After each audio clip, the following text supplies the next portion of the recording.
Good morning. हम लोग आज इसमें नेक्स्ट वाला हमारा चल रहा है टॉपिक। इसमें हम लोग टेस्टिंग का काम कर रहे हैं यहाँ पे। अभी हम लोग यहाँ पे सीआरएम का टेस्टिंग करने वाले हैं। टेस्टिंग एक्चुअली हो गई है, तो मैं आपको जस्ट एक वीडियो यहाँ पे बना रहा हूँ कि सीआरएम क्या होता है और सीआरएम का यूज़ क्यों करते हैं हम लोग, ठीक है, और उसका किट कैसा दिखता है, ठीक है, और हम लोग कैसे यहाँ पे मेजरमेंट करते हैं, राइट।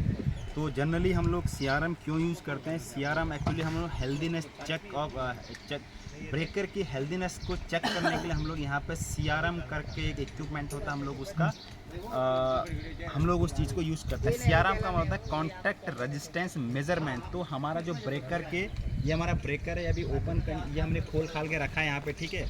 तो यहाँ पर हमारा 3 पोल है ऊपर, एक आर वाई बी, यहाँ पर 3 पोल हैं, ठीक है। तो इन पोलों का हम लोग जो यहाँ पर जो कॉन्टैक्ट है, ये जो 2 पोल हैं यहाँ पर, एक अपर पोल और लोअर पोल है, ठीक है, इसके अंदर कांटेक्ट होता है, इसके अंदर कुछ कांटेक्ट है, यहाँ पर रेजिस्टेंस होता है। तो यहाँ पर जब हम लोग ब्रेकर को चालू करते हैं तो चालू कंडीशन में क्या होता है कि हमारा करंट फ्लो करता है। तो करंट फ्लो के टाइम पे हमारा क्या रेजिस्टेंस माइनर होना चाहिए। एक्चुअली जो ओम्स लॉ क्या कहता है, ओम्स लॉ कहता है कि तुम्हारा अगर करंट फ्लो, अगर कोई कंडक्टिंग पाथ है, कोई कंडक्टिंग मटेरियल है, तो इट मीन्स क्या, उसका रेजिस्टेंस तुम्हारा बहुत, उसमें रेजिस्टेंस नहीं होना चाहिए, तभी तो पूरा करंट उसमें फ्लो करेगा। अगर उसमें रेजिस्टेंस अगर कहीं पर ज़्यादा होगा तो हमारा करंट उसमें प्रॉब्लमेटिक आ जाएगी।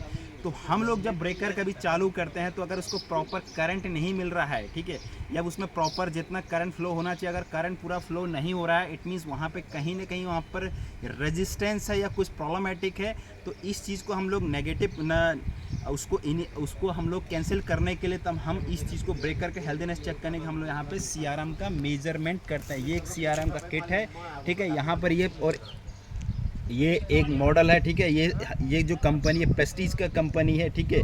तो ये सब कुछ है। और वैल्यू अब बताता हूँ कि वैल्यू कितनी, सीआरएम की वैल्यू कितनी होनी चाहिए। सीआरएम की वैल्यू हमारी जो आती है वो 100 माइक्रो एम्पेयर तक होनी चाहिए, ठीक है। अगर हमारा वैल्यू 100 माइक्रो एम्पेयर तक आती है, इट मीन्स हमारा ब्रेकर हेल्दी कंडीशन में है। और अगर इसके ऊपर आती है हमारा, उस कंडीशन में हमारा यहाँ पे हमको उसको ब्रेकर को फिर हमको यहाँ पर आइदर रिप्लेसमेंट करने चाहिए या फिर हमको अपने हायर अथॉरिटी को जो भी हम उसको, मतलब कंडीशन ये कि रिप्लेस ही करना पड़ेगा, ठीक है। जितना हमारा रेजिस्टेंस वहाँ पे कम रहेगा, ठीक है, क्योंकि 100 माइक्रो एम्पेयर, आपको फिर बता रहा हूँ 100 माइक्रो एम्पेयर, ठीक है, उसको लिमिट होती है। उसके ऊपर हम लोग, इसके नीचे जितना वैल्यू आएगा उतना हमारे लिए बेस्ट रहता है, ठीक है। तो ये था एक सिंपल एक सीआरएम पे, और बाकी इसको ऐसा कुछ नहीं है, कुछ कनेक्शंस होते हैं, कुछ नहीं लगा, सिंपल आप समझ जाओगे, ठीक है। पर मेन क्या चीज़ है कि इम्पोर्टेंट हमारा वैल्यूज़ और हम लोग सीआरएम का यूज़ क्यों करते हैं, ठीक है। अभी 2 हमारे टॉपिक हो गए यहाँ पर, हमारा